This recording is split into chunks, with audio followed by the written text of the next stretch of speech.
नमस्कार साथियों, हिंदी ज्ञानशाला चैनल पर आप सभी का हार्दिक स्वागत है। साथियों, हिंदी व्याकरण की जो हमारी श्रृंखला चल रही है उसमें आज का जो टॉपिक है वह है वाक्य शुद्धि। साथियों, व्याकरण की दृष्टि से और एग्जाम के पॉइंट ऑफ व्यू से वाक्य शुद्धि बहुत ही महत्वपूर्ण टॉपिक माना जाता है, क्योंकि यहीं से आपको प्रश्न देखने को मिलते हैं प्रत्येक एग्जाम में। तो वाक्य शुद्धि को किस प्रकार से हम लंबे समय तक याद रख सकें, उसके लिए सरल, आसान और ट्रिक के साथ हम इसे पढ़ेंगे। तो बिना देरी किए स्टार्ट करते हैं हम वाक्य शुद्धि। सबसे पहले हम देखते हैं कि वाक्य शुद्धि होती क्या है और किन कारणों से हम वाक्यों को अशुद्ध रूप से उच्चारित करते हैं या उनका लेखन करते हैं। सबसे पहले देखते हैं कि जिस प्रकार हम शब्दों का निर्माण करते हैं। साथियों, जब हमने शब्द शुद्धि पढ़ा था तब हमने शब्दों की जो संरचना है उसको देखा था। उनमें जो नियम लगते थे उनमें हमने कुछ सावधानी रखी थी, जिसके कारण हमारे शब्द जो है शुद्ध हुए थे। उसी प्रकार जब हम वाक्यों का प्रयोग करते हैं, वाक्यों को लिखते हैं, उनका वाचन करते हैं, उसमें भी कुछ सावधानी रखना बहुत ज़रूरी होता है, जिनसे हमारे जो वाक्य हैं वो शुद्ध रहते हैं। वाक्यों के प्रयोग में जब हम वाक्यों का प्रयोग करते हैं, कई बार असावधानीवश या फिर अज्ञानता के कारण कुछ त्रुटियां जो है वो हो जाती हैं। ये त्रुटियां जो है विशेष रूप से शब्दों का जो अनावश्यक प्रयोग होता है या अनुपयुक्त प्रयोग होता है, यानी कि कई बार हम स्वर का आगम कर देते हैं, यानी कि कभी कभी हम पर्यायवाची शब्द जो हैं उनके वाक्यों में डबल जो हैं वो ला देते हैं, दोबारा जो इस्तेमाल कर लेते हैं। कभी कभी उनका लोप हो जाता है, जिसके कारण जो हमारा वाक्य है या तो अधूरा हो जाता है या उनमें कुछ अशुद्धि हो जाती है। इस कारण से या फिर लिंग, वचन, संज्ञा, सर्वनाम, विशेषण आदि का अनुपयुक्त जो प्रयोग कर लेते हैं, उनके कारण भी हमारी जो वाक्य शुद्धि है वो अशुद्ध हो जाती हैं। तो अतः वाक्य रचना में इन त्रुटियों से हमें हमेशा से ही बचना चाहिए, क्योंकि वाक्य जब हम बोलते हैं तो हमारे उद्देश्य को प्रकट करते हैं। जब हम किसी वाक्यों को बोलते हैं वो हमारे मंतव्य का प्रकटीकरण है, इसीलिए वाक्यों का शुद्ध होना बहुत ज़रूरी है। वाक्य में त्रुटि होने के कई कारण हो सकते हैं, कई नियम हैं जिनको हम अगर प्रयोग में नहीं लेते हैं, जिनकी वजह से हमारे वाक्य जो हैं वो अशुद्ध हो जाते हैं। तो वो कौन कौन से हैं उन्हें हम डिटेल से पढ़ेंगे। पहला जो हमारा त्रुटि है वो है अनावश्यक शब्दों का प्रयोग। अनावश्यक शब्दों का प्रयोग किस प्रकार से हम वाक्यों में करते हैं वो देखते हैं। कई बार वाक्य रचना करते समय हम अनावश्यक शब्द का प्रयोग कर लेते हैं, यानी कि जो नहीं चाहिए वो शब्द वो भी हम वाक्य में अंदर भर देते हैं। उनके कारण हमारा जो वाक्य है वो अशुद्ध हो जाता है। जहाँ एक ही अर्थ को दर्शाने वाले शब्दों का दोहराव विशेष रूप से दिखाई देता है, यानी कि पर्यायवाची जो शब्द हैं हमारे, जैसे कि चांद के पर्यायवाची हो गए, पानी के पर्यायवाची हो गए, या अन्य किसी के शब्दों के पर्यायवाची हैं, अगर उनको हम एक से अधिक बार प्रयोग कर लेते हैं तो वाक्य हमारे अशुद्ध हो जाते हैं। अतः वाक्य रचना में हमें इस प्रकार के अनावश्यक जो वाक्य शब्द हैं उनके प्रयोग से बचना चाहिए। अब कौन कौन से वाक्य ऐसे हैं जिनसे हमारे वाक्य जो है अशुद्ध हो जाते हैं और उनको हम किस प्रकार से शुद्ध कर सकते हैं, ये हम देखते हैं। पहला जो हमारा उदाहरण आता है कि उससे लगभग 100% अंक मिले। यहाँ पर बात 100% की आ रही है, तो लगभग कैसे लग सकता है? या तो उसे लगभग अंक मिले हैं या फिर उसे 100% अंक मिले हैं, ये दो बात आती है। तो यहाँ पर हमारा जो वाक्य है जो शुद्ध माना जाता है वो आएगा उसे 100% अंक मिले। ठीक है, ये हमारा वाक्य जो है शुद्ध होगा। फिर दूसरा जो हमारा है, मैं सायंकाल के समय घूमने जाता हूँ। यहाँ काल का समय भी समय के अंतर्गत ही आता है, और समय जो है वो भी टाइम को ही बताता है। तो हमारा काल और समय दोनों ही टाइम को बता रहा है। तो यहाँ पर पर्यायवाची जो शब्द हैं वो दो बार हमने ले लिए हैं, जिसके कारण हमारा वाक्य जो है अशुद्ध हो गया। तो यहाँ पर शुद्ध वाक्य होगा मैं सायंकाल घूमने जाता हूँ, ये हमारा शुद्ध शब्द है। फिर आता है हमारा तीसरा कि सारी दुनिया भर में यह बात फैल गई। अब सारी बात भी आ रही है और दुनिया भी भर भी बात हो रही, यानी कि हमने दो शब्द जो हैं सारी और भर, ये दो शब्द जो हैं अनावश्यक रूप से ले लिए हैं। यहाँ पर एक शब्द ही प्रयोग में होगा, जैसे दुनिया भर में यह बात फैल गई, ये हमारा शुद्ध वाक्य है। चौथा है वह विलाप करके रोने लगी। यहाँ पर विलाप का अर्थ भी रोना ही होता है और रोने का अर्थ भी यहाँ पर रुदन से ही लिया जाता है। तो यहाँ पर दोनों वाक्य जो हैं शब्द जो हैं वो नहीं आएंगे। वह विलाप करने लगी, ये वाक्य जो है हमारा शुद्ध है, या फिर कह सकते हैं कि वह रोने लगी। इन दोनों वाक्यों का शुद्ध हो सकता है, एक साथ विलाप और रोना नहीं आता है। फिर आता है कि विंध्याचल पर्वत बहुत प्राचीन है। यहाँ पर विंध्याचल पर्वत जो है उसके लिए अंचल जो शब्द आता है हमारा वो पर्वत के लिए आता है। विंध्याचल जो शब्द है हमारा वो पर्वत को ही इंगित करता है, और पर्वत शब्द पहाड़ के लिए आता है। तो ये दोनों जो पर्यायवाची शब्द हैं पहाड़ के हैं।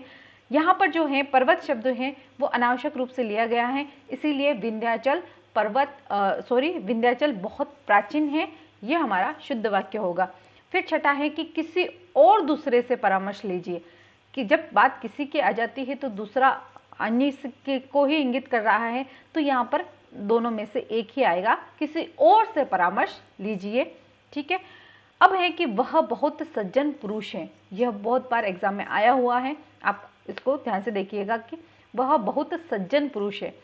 अब सज्जन पुरुष के लिए ही आता है, इसीलिए यहाँ पर पुरुष जो शब्द है वो अनावश्यक रूप से लिया गया है। वह बहुत सज्जन है, ये वाक्य हमारा शुद्ध है। अब है कि वह सबसे सुंदरतम कमीज है। कमीज के लिए जो है वो सुंदरतम शब्द जो है उसका प्रयोग किया गया है, जो कि अशुद्ध है। वह सबसे सुंदर कमीज है, ये वाक्य जो है हमारा शुद्ध है। फिर है वह शायद वह जरूर आएगा। जब यहाँ पर शायद शब्द आ गया तो जरूर शब्द जो है वो नहीं आएगा, तो वह जरूर आएगा जो शब्द है वो वाक्य जो है वो हमारा शुद्ध है। इसके बाद हम आते हैं कि अनुपयुक्त जो शब्द हैं उनका प्रयोग किस प्रकार से हम वाक्यों में कर देते हैं, जिसके कारण हमारी अशुद्धियां हो जाती हैं। उदाहरण सहित देखते हैं कि उसने हाथी पर काठी बांध दी। काठी हमेशा घोड़े के ऊपर बांधी जाती है, यानी कि हाथी के ऊपर होदा रखा जाता है और काठी घोड़े के ऊपर बांधी जाती है, इसलिए हमारा वाक्य अशुद्ध है। यहाँ पर शुद्ध वाक्य होगा उसने हाथी पर होदा रख दिया, यानी कि हाथी के ऊपर जो सजाने का वस्त्र होता है वो होता है हमारा होदा, जिस पर कि बैठा जाता है वो। फिर है कि सेना ने विख्यात आतंकवादी को मार गिराया। यहाँ पर विख्यात जो शब्द हैं आतंकवादी के साथ नहीं जोड़ सकता है, क्योंकि आतंकवादी जो हैं वो एक गलत रूप में इंगित किया जाता है, इसीलिए सेना ने कुख्यात आतंकवादी को मार दिया। विख्यात तो जो अच्छे कार्य करता है, जो महान कार्य करता है, उनके लिए आता है। फिर आता है कि इस सौभाग्यवती कन्या को आशीर्वाद दीजिए। यहाँ पर वाक्य जो है हमारा सौभाग्यवती के कारण गलत हो गया है। सौभाग्यवती जो हमारी शादीशुदा औरतें होती हैं उनके लिए, महिलाओं के लिए आता है। यहाँ पर जो हमारा वाक्य बनेगा शुद्ध वाक्य, इस सौभाग्यकाक्षिणी कन्या को आशीर्वाद दीजिए, ये हमारा शुद्ध वाक्य बनेगा। फिर आता है चौथा, बहुत ही इंटरेस्टिंग है कि गोलियों की बाढ़ के समक्ष कोई नहीं टिक सका। बाढ़ तो पानी की आती है साथियों, यहाँ पर गोलियों की बौछार होती है, गोलियों की बौछार के समक्ष कोई टिक न सका, ये हमारा वाक्य जो है शुद्ध है। फिर आता है, बहुत सी बार एग्जाम में आया हुआ है कि तुलसी ने मानस की रचना लिखी है। रचना का अर्थ भी लिखना ही होता है और लिखना वो इसी रूप में आता है, इसीलिए यहाँ पर तुलसी ने मानस की रचना की, ये वाक्य हमारा शुद्ध है। फिर है वह कड़ाही बुनाई जानती हैं। यहाँ पर कड़ाही शब्द जो है हमारे भोजन पकाने के जो बर्तन होता है उसके लिए आया है, जबकि कड़ाही बुनाई यानी कि धागे और सुई धागे का प्रयोग करके जो बनाया जाता है, डिज़ाइन बनाई जाती है, उनके लिए आता है। तो वह कढ़ाई बुनाई जानती है, यह शब्द हमारा वाक्य जो है वो शुद्ध है। अब देखते हैं सर्वनाम संबंधी अशुद्धियाँ क्या होती हैं, किन सर्वनामों का प्रयोग हम गलत तरीके से करते हैं जिससे हमारे वाक्य जो है अशुद्ध हो जाते हैं। उदाहरण सहित देखते हैं, मैंने कल जयपुर जाना है, ये वाक्य अशुद्ध है। मैंने की जगह आएगा मुझे कल जयपुर जाना है, ये हमारा वाक्य शुद्ध है। कोई डॉक्टर को बुला दो, कोई डॉक्टर नहीं आएगा, किसी डॉक्टर को बुला दो, ये वाक्य जो है हमारा शुद्ध है। फिर है दूध में कौन गिर गया, कौन नहीं आता है, यहाँ पर क्या गिर गया है उसके लिए आता है कि दूध में क्या गिर गया, ये वाक्य जो है हमारा शुद्ध है।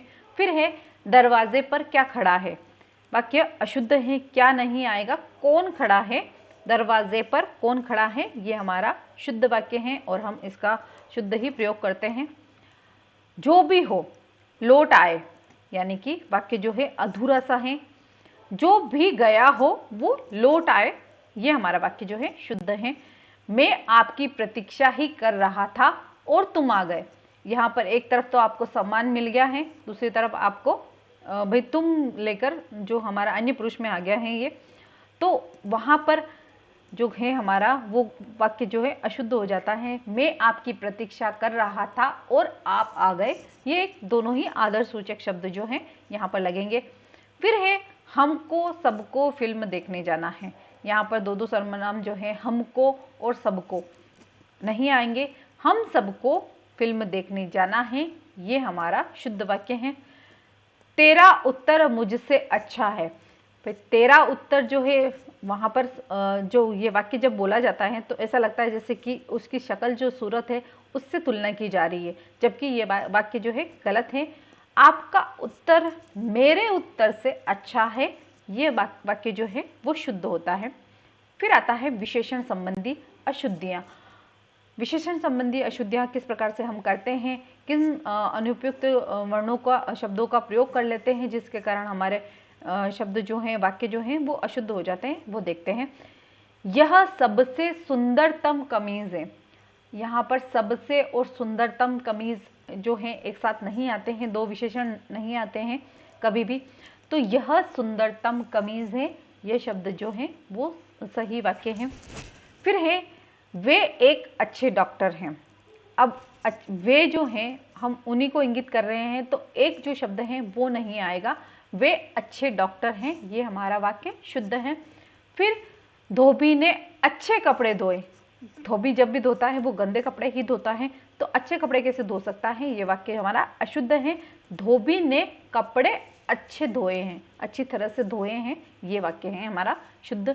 फिर है भक्तिकालीन समय स्वर्ण युग कहलाता है। यहीं पर अब हम टाइम की जो बात आ रही है, यहाँ पर कालीन जो काल समय जो है वो उसका है, और समय में भी टाइम का जो प्रयोग किया गया है, दोनों ही वाक्य अशुद्ध है। फिर हम आते हैं कि भक्तिकाल स्वर्ण युग कहलाता है, ये वाक्य हमारा शुद्ध है। फिर आता है कि यह तो विचित्र अद्भुत विषय है। अब विचित्र भी हो गया और अद्भुत भी हो गया, यानी कि दो विशेषण जो है इसमें प्रयुक्त हो गए हैं जो कि अशुद्ध है। यह तो विचित्र विषय है, ये हमारा वाक्य शुद्ध रहेगा। अब है कि यहाँ पठित लोग रहते हैं। पठित लोग नहीं होते हैं, जो शिक्षित लोग रहते हैं उनके लिए आता है यहाँ शिक्षित लोग रहते हैं, ये हमारा वाक्य शुद्ध है। फिर है कि किसी और दूसरे से मिलिए। फिर वही बात आ गई कि किसी और दूसरे, जब किसी के लिए ही आ गया है विशेषण तो हम दूसरे का जो है क्यों प्रयोग करते हैं वाक्यों में। तो किसी और से मिलिए, ये शब्द जो है वो वाक्य जो है हमारा शुद्ध है। फिर आता है आपको सेवानिवृत्ति के बाद भावी जीवन के लिए शुभकामनाएं। भाई भावी जीवन के लिए तो आपको शादी जब होती है तब दी जाती है, सेवानिवृत्ति के बाद जो शेष जीवन होता है उसकी शुभकामनाएं दी जाती हैं। तो यहाँ पर आपको सेवानिवृत्ति के बाद शेष जीवन के लिए शुभकामनाएं, ये वाक्य हमारा शुद्ध है। फिर आता है क्रिया संबंधी अशुद्धियां। किन कारणों से हम क्रिया संबंधी अशुद्धियां करते हैं वो देखते हैं। शुद्ध अशुद्ध वाक्य है अब हम भोजन खाएंगे। खाएंगे शब्द जो है हमारा अनुपयुक्त है, जो कि जो बोलचाल की भाषा में भी हम इस प्रकार का जो वाक्य है नहीं बोलते हैं, जबकि शुद्ध वाक्य होगा हम अब हम भोजन करेंगे, ये हमारा शुद्ध वाक्य है। फिर है घोड़ा चलते चलते डट गया। कभी भी घोड़ा चलते चलते डटता नहीं है, घोड़ा चलते चलते अड़ जाता है, यानी रुकने का जो भाव है उसका वो अड़ने का होता है। ठीक है, और अब स्पष्टीकरण करने की आवश्यकता नहीं है। अब जब स्पष्टीकरण करने की, जब स्पष्टीकरण बात आ ही गई है तो करने की बात कहाँ से आती है, तो यहाँ पर जो वाक्य है हमारा अब और स्पष्टीकरण की आवश्यकता नहीं है, ये वाक्य हमारा शुद्ध होगा। फिर चौथा है हमारा कि अब वह वापस लौट चुका होगा।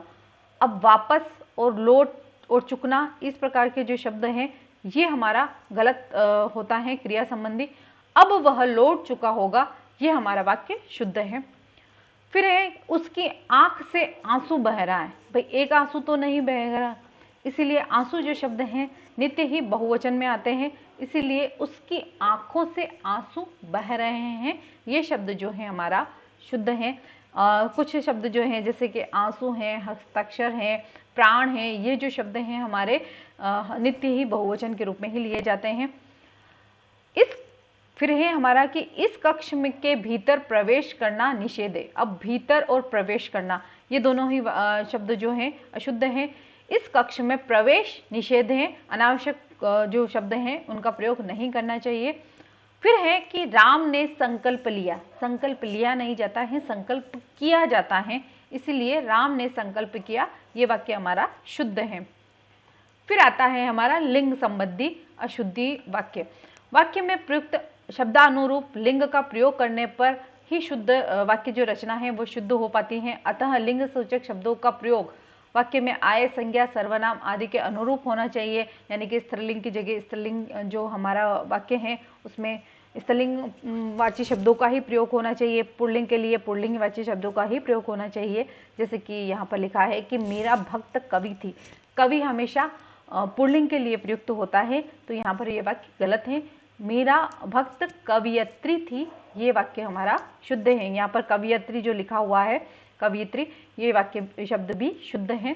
फिर है शहद बहुत मीठी है, शहद जो है वो पुल्लिंग के रूप में प्रयुक्त होता है, तो शहद बहुत मीठा है, ये वाक्य हमारा सही है। फिर है उस हतभागिनी का पति मर गया, ठीक है, यहाँ पर भागिनी का पति मर गया ये शब्द गलत है।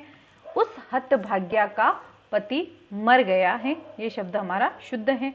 फिर है रमा मेरी पड़ोसी है, अगर यहाँ पर पुल्लिंग होता, किसी जैसे राम का नाम अगर आ जाता तो वो सही होता, पर रमा स्त्रीलिंग के लिए आता है, तो रमा मेरी पड़ोसन है, ये शब्द शुद्ध होगा।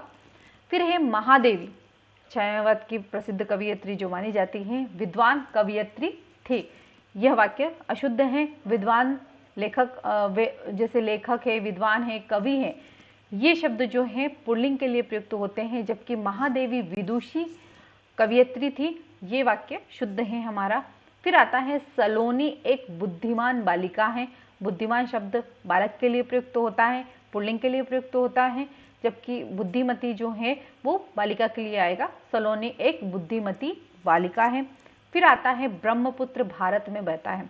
जब हम ब्रह्मपुत्र का नाम सुनते हैं तो हमारे जहन में यही आता है कि यहाँ पर हम किसी पुल्लिंग की ही बात कर रहे हैं, जबकि जितने भी नदीवाचक जो शब्द हैं, नदियों के जो नाम हैं, वो सारे ही स्त्रीलिंग के रूप में ही प्रयुक्त होते हैं।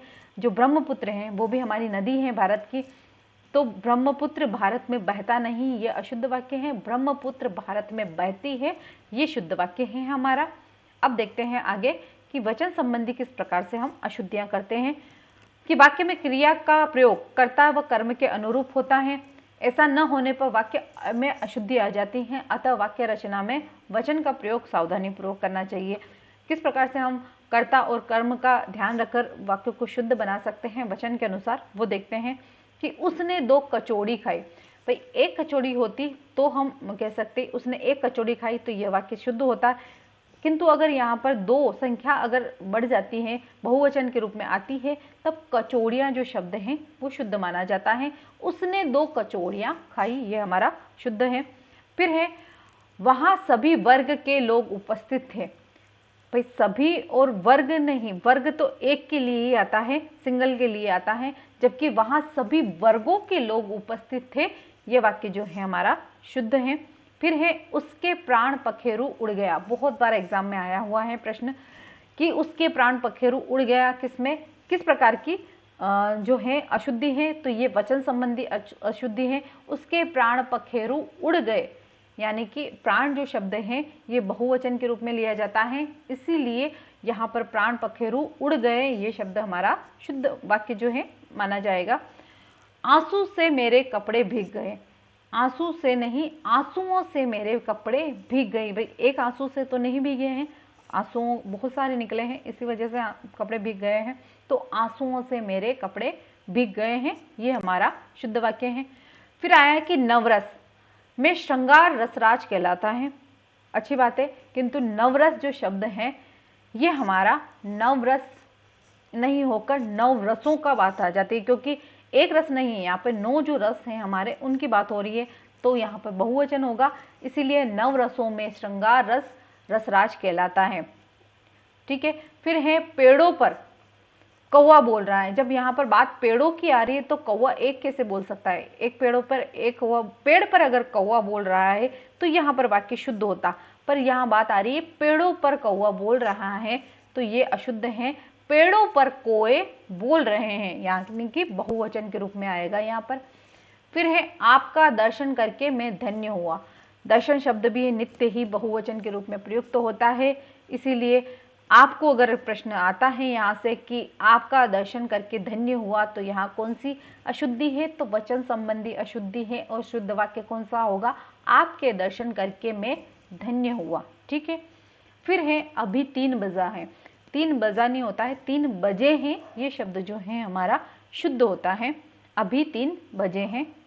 अब देखते हैं हम कारक संबंधी जो हमारे 8 कारक हैं हिंदी में, वो उसमें किस प्रकार से हम अशुद्धियां करते हैं, कहाँ हमें लगाना चाहिए कारक चिन्ह, वहाँ हम लोप कर देते हैं, और कहाँ हम नहीं करते हैं और वहाँ आना चाहिए, वो देखते हैं। कारक और उसके चिन्ह, उन्हें हम परसर्ग भी कहते हैं, वाक्य की शुद्धता हेतु महत्वपूर्ण स्थान रखते हैं। इनका अनुचित प्रयोग भी वाक्य को दोषपूर्ण बना देता है। साथियों, जिसने भी कारक संबंधी हमारा वीडियो नहीं देखा है, प्लीज़ प्लेलिस्ट में जाकर उन्हें चेक कीजिएगा। बहुत ही अच्छी तरह से हमने कारक को समझा रखा है। तो हम देखते हैं कि अशुद्ध वाक्य कौन से हैं। मैंने आज खाना नहीं खाऊंगा। अब मैंने शब्द जो है वो अशुद्ध है। मैं आज खाना नहीं खाऊंगा, ये हमारा कारक संबंधी अशुद्धि के कारण वाक्य जो अशुद्ध हो गया था उसको हमने शुद्ध किया है। मैं आज खाना नहीं खाऊंगा। फिर है उसने ठेला वाले से फल खरीदे। बहुत से बार वाक्य हम अशुद्ध बोलते हैं। उसने ठेले वाले से फल खरीदे, ये वाक्य जो है हमारा शुद्ध होता है। अब है सैनिकों को कई कष्टों को सहना पड़ता है। अब यहाँ पर वाक्य जब हम बोलते हैं साथियों, तभी हमें पता चल जाता है कि वाक्य हम अशुद्ध रूप से उच्चारित कर रहे हैं। वहीं हमें पता चल जाता है कि कहाँ अशुद्धि है। बस इतना ही ढूंढना है। बहुत ही सरल टॉपिक है ये, और यहाँ से हम नंबर गेन कर सकते हैं, हमारे जो स्कोर है उसको बढ़ा सकते हैं। तो यहाँ पर जो शब्द हमारा शुद्ध होगा वो है सैनिकों को कई कष्ट सहने पड़ते हैं। ठीक है। ये हमारा कष्ट जो है, कष्ट में भी बहुत सारे जो शब्द, कई जो शब्द लग जाता है किसी के साथ, शब्द के साथ, तो वहाँ पर बहुत सारे में ही वो बहुवचन के रूप में ही प्रयुक्त होता है। फिर आता है वह आम को खा रहा है। वह आम को खा रहा है, को जो परसर्ग है हमारा गलत रूप से प्रयुक्त हुआ है। वह आम खा रहा है, सीधा साधा जो सरल वाक्य है वो बनता है हमारा। हमने घास को समूल से नष्ट कर दिया। अब समूल से नष्ट कर दिया, ये शब्द हमको पढ़ने में भी अटपटा सा लगता है। तो यहाँ पर जो शब्द शुद्ध होगा वो है हमने घास को, गाजर घास को समूल नष्ट कर दिया। से लगाने की जरूरत नहीं है। फिर आता है हमारा क्रमभंग संबंधी, जो किस प्रकार से हम क्रमों को आगे पीछे करके लिख देते हैं, जिसके कारण हमारे वाक्य जो हैं अशुद्ध हो जाते हैं, और उनको किस प्रकार से हम ठीक कर सकते हैं वो देखते हैं। कि बच्चे को प्लेट में रखकर फल खिलाओ। भाई प्लेट को, फल को तो प्लेट में रखा जाता है, न कि बच्चे को। तो यहाँ पर बात आ रही है कि बच्चे को प्लेट में रखो। जब बच्चे को प्लेट में रख देंगे तो फल को कहाँ रखेंगे। ठीक है। तो यहाँ पर जो अशुद्ध वाक्य है इसको हम शुद्ध करेंगे, बच्चे को फल प्लेट में रखकर खिलाओ। ठीक है। या फिर फल को प्लेट में रखकर बच्चे को खिलाओ, ये शब्द जो है वो शुद्ध हो जाता है। ठीक है। मुझे एक देशभक्ति गीतों की पुस्तक चाहिए। अब एक देशभक्ति गीत, जब यहाँ गीतों की बात आ रही तो एक देशभक्ति गीत नहीं हो सकता, इसीलिए यहाँ पर अशुद्धि है। मुझे देशभक्ति गीतों की एक पुस्तक चाहिए, ये हमारा वाक्य जो है शुद्ध होता है। फिर आता है कि बीमार के लिए शुद्ध गाय का दूध लाभदायक होता है। अब शुद्ध गाय कौन सी नस्ल की होती है ये हमें नहीं पता, यहाँ पर गलत वाक्य लिखा है, जबकि वाक्य जो है शुद्ध होगा। बीमार के लिए गाय का शुद्ध दूध लाभदायक होता है। शुद्ध दूध जो होता है वो लाभदायक होता है। ये वाक्य हमारा सरल जो शुद्ध है, क्योंकि दूध जो है उसमें मिलावट हो सकती है, इसी कारण हम शुद्ध अशुद्ध मिलावटी इस प्रकार का बोलते हैं। किंतु गाय के लिए यह शब्द जो है शुद्ध अशुद्ध, इसका प्रयोग नहीं किया जाता है यहाँ पर। तो हमारा जो शुद्ध वाक्य है, बीमार के लिए गाय का शुद्ध दूध लाभदायक होता है। अब कभी हम जैसे कहते हैं ना शुद्ध गाय का घी, वो भी हमारा गलत है। गाय का शुद्ध घी जो है वो हमारा वाक्य सही होता है। फिर आता है कि कलम रमा को रमेश ने दी। अटपटा सा वाक्य हो रहा है ना, तो यहाँ पर जो है ये अशुद्ध वाक्य है। रमा ने रमेश को कलम दी, ये वाक्य जो है हमारा शुद्ध है। फिर आता है कि यहाँ पर शुद्ध भैंस का दूध मिलता है, शुद्ध भैंस का दूध मिलता है, ये वाक्य कितना अटपटा सा लग रहा है। शुद्ध भैंस, भैंस कभी भी शुद्ध अशुद्ध नहीं होती है, जो शुद्ध शब्द है भैंस के साथ जब आया है वो अशुद्ध है। इसी कारण यहाँ पर भैंस का शुद्ध दूध मिलता है, यहाँ पर भैंस का शुद्ध घी मिलता है, ये वाक्य हमारा सही होगा। घी के लिए भी हम कहते हैं ना शुद्ध गाय का घी, जबकि वो वाक्य गलत आता है, ठीक है। फिर आता है बंदर को काट कर गाजर खिलाओ, जब बंदर को काट देंगे तो गाजर किसको खिलाएंगे, तो ये हमारा वाक्य जो है अशुद्ध है। बंदर को गाजर काट कर खिलाओ, या फिर हो सकता है गाजर काट कर बंदर को खिलाओ, ये शब्द जो है हमारा शुद्ध होगा। फिर आता है हमारा मुहावरे संबंधी हम किस प्रकार से गड़बड़ी करते हैं वो देखेंगे कि मुहावरे का वाक्य में प्रयोग उसी रूप में होना चाहिए जिसमें वो मुहावरा लिखा गया है, क्योंकि मुहावरे में कभी भी परिवर्तन नहीं होता है। आपको देखा गया कि एक अंश होता है वाक्यों का, इसीलिए उनमें किसी प्रकार का बदलाव वाक्य में जो है अशुद्धि ला देता है। जो जैसे कि वह आजकल अपने मुंह मियाँ तोता बन रहा है, यानी कि जो तोता है, मिट्ठू है, इस प्रकार के जो पर्यायवाची शब्द हैं अगर उनको हम रख देते हैं मुहावरों में तो उनका अर्थ जो है वो बिल्कुल ही बिगड़ जाता है, मुहावरों का जो मूल अर्थ है वो खत्म हो जाता है। इसीलिए मुहावरे जो के तो हों ही लिखे जाते हैं, जैसे कि वह आजकल अपने मुंह मियाँ मिट्ठू बन रहा है। यहाँ पर मिट्ठू और तोता अगर देखा जाए तो पर्यायवाची हैं, हो सकते हैं, किंतु अगर जैसे ही हम उनका वाक्यों में प्रयोग करते हैं वो हमारा वाक्य अशुद्ध हो जाता है। फिर है देशद्रोही लोग अंग्रेजों को उंगली पर नचाते हैं। अब देशद्रोही लोग अंग्रेजों को उंगली पर नचाते हैं, ये अशुद्ध वाक्य हैं। देशद्रोही लोग अंग्रेजों की उंगलियों पर नाचते हैं। फिर है हमारा कि वह बचपन से ही दूसरों के कान पकड़ने में माहिर है, बचपन से ही दूसरों के कान पकड़ने में माहिर है, ये हमारा अशुद्ध मुहावरे संबंधी अशुद्धि है। वह बचपन से ही दूसरों के कान कतरने में माहिर है, यानी कि बहुत ही शातिर माइंड का है। फिर है वह तो कोल्हू की गाय है, गाय को कभी भी कोल्हू में नहीं बांधा जाता है, यह हमारा वाक्य जो है अशुद्ध है। वह तो कोल्हू का बैल है, वह शुद्ध वाक्य है। फिर है हमारे सैनिक जान मुट्ठी में रखकर कार्य करते हैं, जान को मुट्ठी में रखकर कार्य नहीं किया जाता है, जो मुट्ठी शब्द है यह अशुद्ध है। हमारे सैनिक जान हथेली पर लेकर कार्य करते हैं, यह वाक्य जो है हमारा शुद्ध है मुहावरे संबंधी। फिर आता है हमारा वर्तनी संबंधी अशुद्धि क्या होती है। अशुद्ध वर्तनी का जो वाले शब्द जो होते हैं उनका प्रयोग भी वाक्य में दोष ला देता है, अतः वर्तनी का भी हमें बहुत ध्यान रखना होता है। जैसे कि अशुद्ध वाक्य है रामायण की रचना वाल्मीकि ने की है, यहाँ पर वाल्मीकि जो शब्द है वो अशुद्ध रूप से लिखा गया है, जबकि शुद्ध रूप होगा कि रामायण की रचना वाल्मीकि ने की है। मी जो है वो बड़ा आता है और की जो है वो छोटा आता है। यहाँ पर शब्द शुद्धि में भी यह वाक्य जो है बहुत सी बार एग्जाम में पूछा गया है, तो आप इसको अच्छे से रट लीजिएगा। वाल्मीकि जो शब्द है, वाल्मीकि में मी जो है हमेशा बड़ा आता है और की छोटा आता है, ठीक है। दूसरा है मानस की रचयिता तुलसीदास है, मानस के रचयिता तुलसीदास है, रचयिता नहीं आता है, रचयिता आता है जो है, ये हमारा शुद्ध वाक्य है। फिर है कि सुभद्रा कुमारी चौहान एक अच्छी कवित्री है, जो कि अशुद्ध है। कवित्री शब्द जो है अशुद्ध शब्द है, जैसे कि अब इसका शुद्ध रूप होगा सुभद्रा कुमारी चौहान एक अच्छी कवियत्री है, ठीक है, ये हमारा शुद्ध वाक्य है। फिर है अतिथि भगवान का रूप होता है, ये जो वाक्य है वो अशुद्ध है। अतिथि भगवान का शुद्ध रूप होता है, यहाँ पर थी जो है ये बड़ा था, प्रिंट मिस्टेक की वजह से यहाँ पर गलत छप गया है। अतिथि भगवान का रूप होता है, तो ये शब्द जो है अशुद्ध है।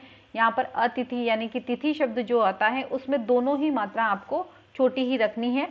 अतिथि भगवान का रूप होता है, ठीक है, और रूप में भी यहाँ पर बड़ा है, यहाँ पे छोटा रूप है। फिर आता है शिक्षा से भविष्य उज्जवल होता है, जो उज्जवल शब्द है इसको हमने गलत यहाँ पर लिखा है, जबकि उज्जवल जो है दो ज जो है वो बिना स्वर रहित आते हैं। तो शिक्षा से भविष्य उज्जवल होता है, ये हमारा वाक्य जो है शुद्ध है। फिर है राम ने अहिल्या का उद्धार किया।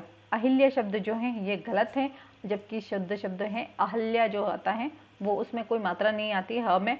राम ने अहल्या का उद्धार किया, ये हमारा वर्तनी संबंधी शुद्ध शब्द है। फिर आता है संयोजक शब्द जो हम बीच में जोड़ते हैं, परस्पर दो वाक्यों को जोड़ने के लिए प्रयुक्त में लिए जाते हैं। उनमें किस प्रकार का हम अशुद्धि प्रयोग करते हैं जिसके कारण हमारे वाक्य जो है अशुद्ध हो जाते हैं। जैसे कि जैसा बोओगे उसी प्रकार पाओगे, उसी प्रकार नहीं पाओगे, जैसा बोओगे वैसा काटोगे, ये हमारा अशुद्धि संबंधी जो है वाक्य, ये हमारा मुहावरे के अंदर भी आता है, क्योंकि जैसा बोओगे वैसा काटोगे ये जो है हमारा मुहावरा भी है, इसीलिए यहाँ पर शुद्ध वाक्य होगा जैसा बोओगे वैसा काटोगे। ठीक है। फिर आता है क्योंकि वह देरी से आया अतः प्रवेश न कर सका। क्योंकि के साथ हमेशा जो है इसलिए आता है, अतः क्योंकि वह देरी से आया इसलिए प्रवेश न कर सका। यहाँ पर अतः जो है इसका गलत प्रयोग किया गया है, अतः। फिर है हमारा कि आपको अब बस स्टैंड पहुंच जाना चाहिए क्योंकि आपको बस मिल जाए। ठीक है, तो ये वाक्य जो है हमारा अशुद्ध है। आप अब शुद्ध वाक्य है, आपको अब बस स्टैंड पहुंच जाना चाहिए ताकि आपको बस मिल जाए। क्योंकि नहीं आएगा, यहाँ पर ताकि जो शब्द है वो आएगा। फिर आता है हमारा चौथा कि यद्यपि रमेश ने परिश्रम किया पर उसे सफलता नहीं मिली। ये वाक्य जो हमारा अशुद्ध है, यद्यपि के साथ तथापि का प्रयोग किया जाता है। तो यद्यपि रमेश ने परिश्रम किया तथापि उसे सफलता नहीं मिली, ये हमारा शुद्ध वाक्य है। कि अब पांचवा है कि जैसा अच्छा काम गोविंद ने किया जैसा तुम करो। वाक्य अशुद्ध है। अब यहाँ पर शुद्ध वाक्य होगा कि जैसा अच्छा काम गोविंद ने किया है वैसा तुम भी करो, ये वाक्य हमारा शुद्ध है। अब आता है कुछ अन्य जो महत्वपूर्ण वाक्य हैं उनको हम देख लेते हैं कि उसकी सौंदर्यता अनुपम है। सौंदर्यता नहीं शब्द जो है वो अशुद्ध होता है, सौंदर्य जो शब्द है वो हमारा शुद्ध वाक्य है। जैसे कि उसका सौंदर्य अनुपम है। ठीक है। फिर है कि दूसरा है हमारा कृपया कल पधारने की कृपा करें। इसमें कृपा और कृपया दोनों शब्द आ गए हैं जो कि प्रार्थना के लिए ही है, तो यहाँ पर अशुद्धि है। कृपा कल पधारे, कृपया कल पधारे, ये शब्द जो हमारा शुद्ध है। फिर है एक कविता की पुस्तक लाना। एक कविता की पुस्तक नहीं है, कविता की एक पुस्तक लाना, ये वाक्य हमारा शुद्ध है। उसे धैर्यता से काम लेना चाहिए। फिर आ गया कि य के साथ अगर र है ऊपर तो और दो मात्राएं आती है तब हमारा ये वाक्य जो है य के साथ कभी भी ता का जो है वह प्रयोग नहीं होता है, वहां पर धैर्य शब्द जो है वही सही होगा, उसे धैर्य से काम लेना चाहिए। ठीक है। अब आता है हमारा पांचवा कि वहां अनेकों लोग एकत्र थे। अनेकों शब्द जो अनेक शब्द जो हैं वो भी जो है समूह को ही दर्शाता है, इसीलिए यहाँ अनेकों जो उसके लिए आया है वो गलत है। वहाँ अनेक लोग एकत्र थे, ये शब्द जो है हमारा शुद्ध है। फिर है राम की दृष्टि बहुत बड़ी पतली है। दृष्टि पतली नहीं होती है, सूक्ष्म होती है, तो राम की दृष्टि बड़ी सूक्ष्म है। ठीक है। मेरे को कविता याद करनी है, यहाँ पर सर्वनाम संबंधी अशुद्धि है। मुझे कविता याद करनी है, ये हमारा वाक्य शुद्ध है। अमित ने झूठ कही थी, यहाँ पर हमारा क्रिया संबंधी जो वाक्य है वो गलत है। अमित ने झूठ कहा था, ये हमारा जो है लिंग संबंधी जो अशुद्धि है उसके कारण वाक्य जो है अशुद्ध हो गया है। फिर है वह सकुशलता पूर्वक पहुंच गया। इसमें स और कुशलता, कुशल और स जो है एक साथ नहीं आते हैं साथियों। वह कुशलता पूर्वक पहुंच गया, ये शब्द जो है हमारा शुद्ध है। फिर है वह बाजार में पुस्तक लेने गया, अशुद्ध है। वह बाजार से पुस्तक लेने गया, ये वाक्य हमारा सरल शुद्ध है। फिर आता है कि इस मुद्दे के ऊपर बहस जरूरी है। मुद्दे के ऊपर बहस नहीं होती है, मुद्दे पर बहस होती है, तो इस मुद्दे पर बहस जरूरी है। ठीक है। फिर है मानव ईश्वर की सबसे सुंदरतम रचना है, जो है वाक्य गलत है। मानव ईश्वर की सुंदरतम रचना है, सबसे और सुंदरतम 2 विशेषण नहीं आते हैं। फिर है कि दिल्ली में देखने योग्य अनेक दर्शनीय स्थल हैं। जब दर्शनीय शब्द जो है उसका प्रयोग हो गया है तो देखना जो शब्द है, दर्शनीय और देखना दोनों ही एक ही जो है अर्थ में प्रयुक्त होते हैं, इसीलिए यहाँ पर एक ही शब्द आएगा, दिल्ली में अनेक दर्शनीय स्थान है। फिर है मैंने शिमला जाना है, यहाँ पर सर्वनाम संबंधी जो है अशुद्धि है, जो जिसका अर्थ होगा कि मुझे शिमला जाना है, ये हमारा शुद्ध वाक्य होगा। फिर आता है 15वां कि कृपया गंदगी मत कीजिए। यहाँ पर मत जो शब्द है इसका उपयुक्त अशुद्ध प्रयोग किया गया है। यहाँ पर कृपया गंदगी न कीजिए शब्द जो है ये आएगा। फिर है कि बहुत ही अच्छा उदाहरण है कि वे पुराने कपड़े के व्यापारी हैं। पुराने कपड़े के व्यापारी जो शब्द हैं वो अलग अर्थ देता है, जबकि वे कपड़े के पुराने व्यापारी हैं, यानी कि जो कपड़ा वो बेचते हैं या खरीदते हैं उनके पुराने व्यापारी हैं, ना कि पुराने कपड़े के खरीदते हैं। ठीक है। अब है हमारे वाला मकान खाली है। हमारे वाला जो शब्द है वो सर्वनाम संबंधी अशुद्धि है। हमारा मकान खाली है ये शब्द जो है वो शुद्ध है। फिर माँ दही जमा रही हैं। दही नहीं जमाया जाता है, दूध जमाया जाता है, तो माँ दूध जमा रही हैं, ये हमारा वाक्य शुद्ध है। तो साथियों आज हमने वाक्य शुद्धि को बहुत अच्छे ढंग से पढ़ा है। तो अगर आपको वीडियो पसंद आया है तो लाइक कीजिएगा, शेयर कीजिएगा, सब्सक्राइब कीजिएगा